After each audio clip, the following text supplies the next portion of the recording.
RCN. Le son de la différence. Le rendez-vous conso sur RCN avec l'UFC Que Choisir. Bienvenue dans ce nouveau rendez-vous conso avec vous, Odette de l'UFC Que Choisir. Bonjour Odette. Bonjour Thomas. Aujourd'hui, on va parler des pompes à chaleur RO. Oui. Tout un vaste sujet.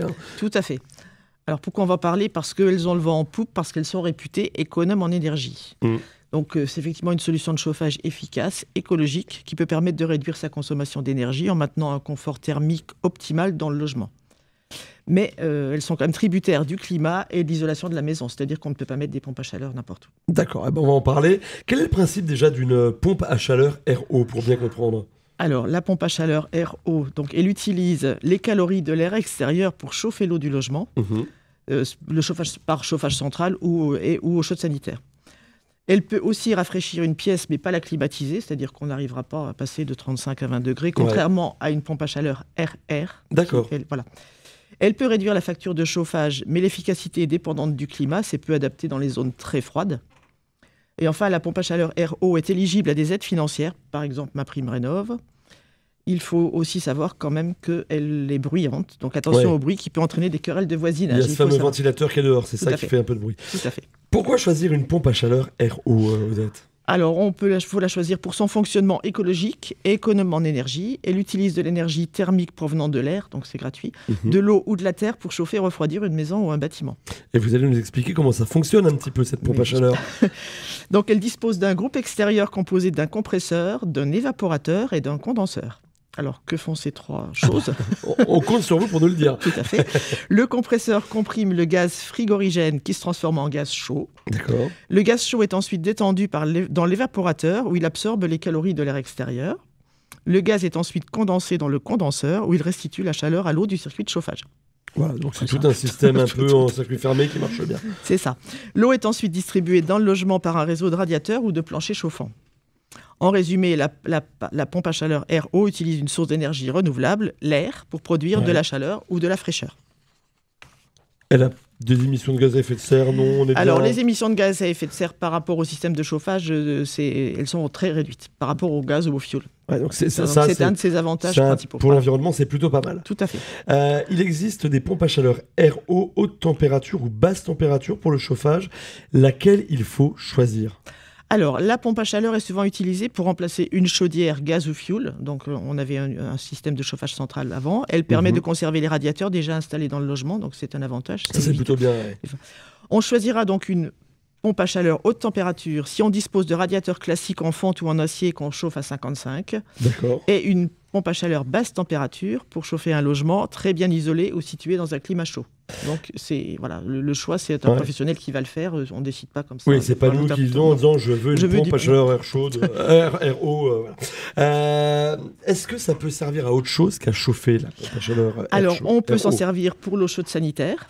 Donc, certaines produisent directement l'eau chaude sanitaire grâce à un ballon qui est intégré dans l'unité intérieure. On a parlé tout à l'heure d'unité extérieure. Là, Et la production d'eau chaude peut aussi être déportée si la pompe à chaleur dispose de l'option ECS, donc eau chaude sanitaire. Dans ce cas, un ballon ou un chauffe-eau thermodynamique est inséré dans le circuit de chauffage. C'est l'un des atouts de la pompe à chaleur RO par rapport au modèle RR, qui, elles, ne peuvent pas chauffer l'eau. D'accord. Est-ce qu'on peut aussi rafraîchir son logement grâce à cette pompe à chaleur RO ? Alors, cette pompe à chaleur RO est une pompe à chaleur réversible peut faire circuler de l'eau froide dans le système de chauffage. Donc, c'est toujours pareil, ça va circuler dans les radiateurs. Mais l'efficacité de cette option est limitée. C'est-à-dire, elle rafraîchit, mais ne climatise pas. On ne peut pas passer de 35 à 25 dans une pièce, contrairement à une pompe à chaleur RR qui, elle, est prévue pour effectivement chauffer, mais aussi climatisé. En fait, on utilise le radiateur pour faire passer de l'eau froide, Okay. qui va donc un petit peu rafraîchir la pièce, c'est-à-dire qu'on peut diminuer de quelques degrés, mais pas... oui, c'est ça, on va pas gagner 10 degrés ça n'est pas une climatisation. C'est ça. Quels sont les avantages et les inconvénients d'une pompe à chaleur RO ? Alors, ses avantages d'abord, donc c'est son efficacité énergétique, on l'a vu. Elle utilise une énergie renouvelable. Elle est polyvalente, puisqu'elle chauffe aussi bien l'eau sanitaire que le chauffage. Et enfin, elle est éligible aux aides financières. D'accord. Maintenant, les inconvénients, donc elle dépend du climat. On a vu que si dans les zones très très froides, c'est pas forcément optimal. Il faut un espace extérieur, donc ça ne peut pas mettre une pompe à chaleur RO si j'habite dans un appartement. Bien sûr. le bruit qu'elle fait. Donc effectivement, quand elle se met en route, ça fait Elle nécessite des travaux d'installation. C'est moins facile à installer qu'une PAC RR. D'accord. Il faut savoir aussi que le fluide frigorigène est polluant, donc il faut faire attention s'il y a des fuites, parce que ça peut effectivement être très polluant. Et enfin, le coût initial est élevé.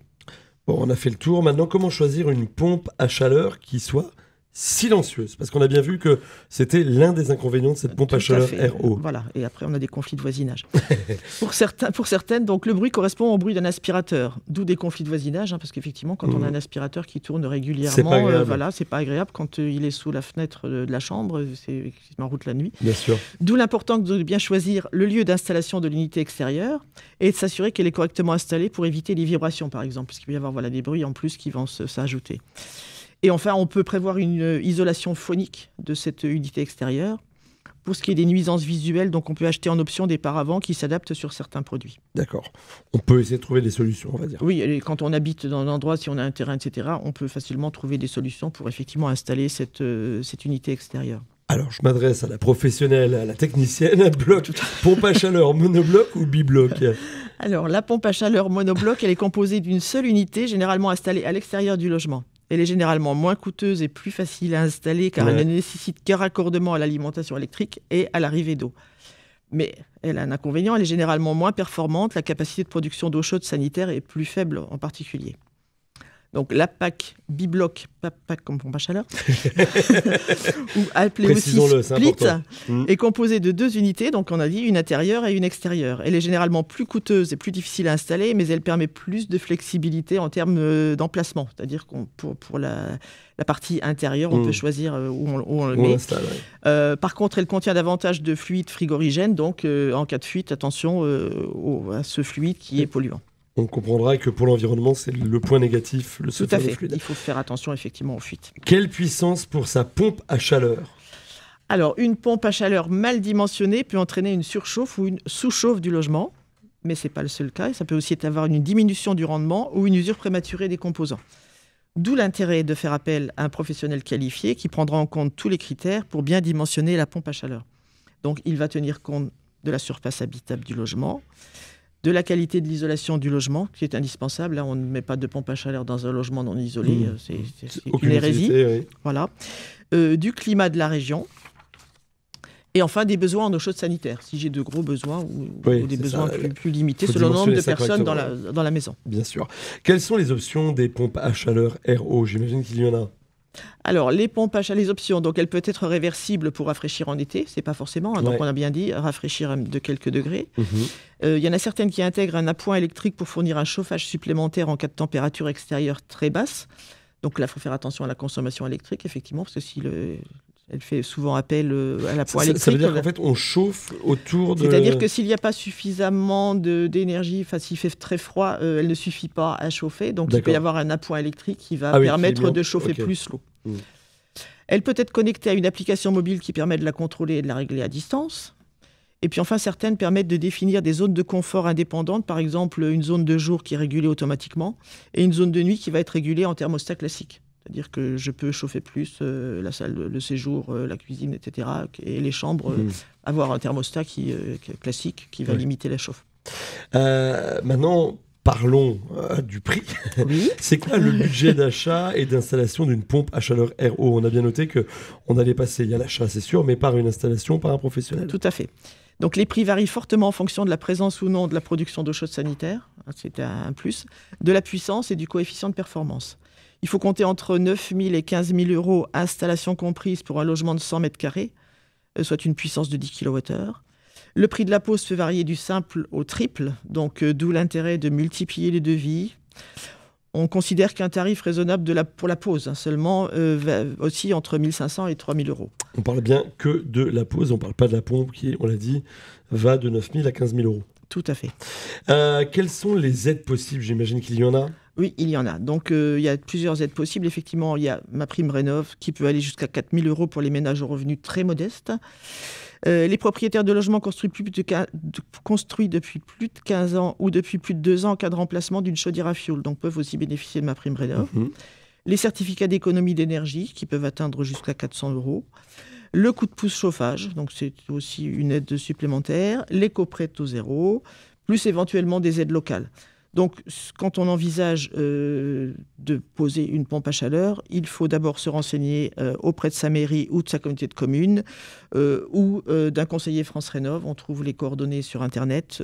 Pour ce qui est de Nancy et la région, il y a une association, l'ALEC, où effectivement, on va vous donner tous les renseignements possibles sur les aides d'une part, mais aussi sur les professionnels susceptibles d'installer. Voilà, les professionnels sérieux et du secteur. Il faut effectivement savoir que la pompe à chaleur à 1 €, ça n'existe plus, malgré tous les démarchages possibles et imaginables. Alors, sur les démarchages, effectivement, je voudrais préciser que, d'une part, les démarchages téléphoniques, normalement, pour tout ce qui est rénovation énergétique, donc y compris les pompes à chaleur, c'est interdit, même s'il y en a encore. On a aujourd'hui des consommateurs qui viennent nous voir à UFC parce qu'ils ont été démarchés à la maison, donc du démarchage à domicile. Ce sont souvent des entreprises qui sont pas en Lorraine, qui sont région parisienne, bordelaise, etc., enfin partout, sauf qui vont vendre n'importe quoi, qui ne sont pas vraiment des techniciens. Donc surtout, suite à ne jamais signer quand on est démarché pour une pompe à chaleur.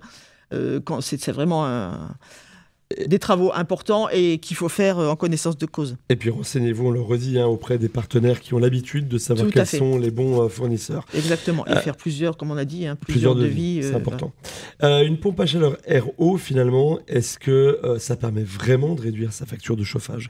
C'est quand même un des enjeux en général quand on va c'est pour ça qu'on va la mettre. Oui, alors on peut prendre l'exemple d'une maison dont le besoin en chauffage est de 18 000 kWh par an. Si on a une chaudière à gaz avec un rendement de 80%, il faudra utiliser 22 500 kWh, donc c'est un coût de 2 346 € à peu près hors abonnement par an. Si on a une chaudière au fioul au rendement de 70%, ça coûtera 3 100 €, donc plus encore que la chaudière au gaz.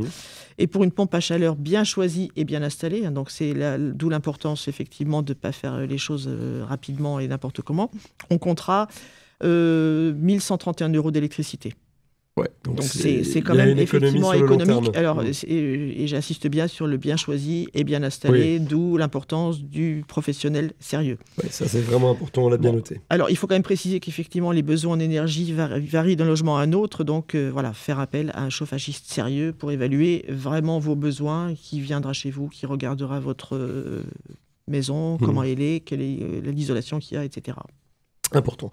Dois-je demander une autorisation pour installer une pompe à chaleur RO? Je rappelle qu'encore une fois, il y a des choses qui sont à l'extérieur de la maison, qui peuvent être visibles et faire du bruit. Donc, est-ce qu'on doit demander une autorisation? Tout à fait. Alors, si on pose un boîtier de climatisation ou une pompe à chaleur sur sa façade, on modifie l'aspect extérieur. Donc, comme pour toute modification extérieure de sa maison, pour une maison individuelle, il faut déposer une déclaration préalable, comme quand on change ses fenêtres, comme quand on va ouvrir une ouverture supplémentaire, etc.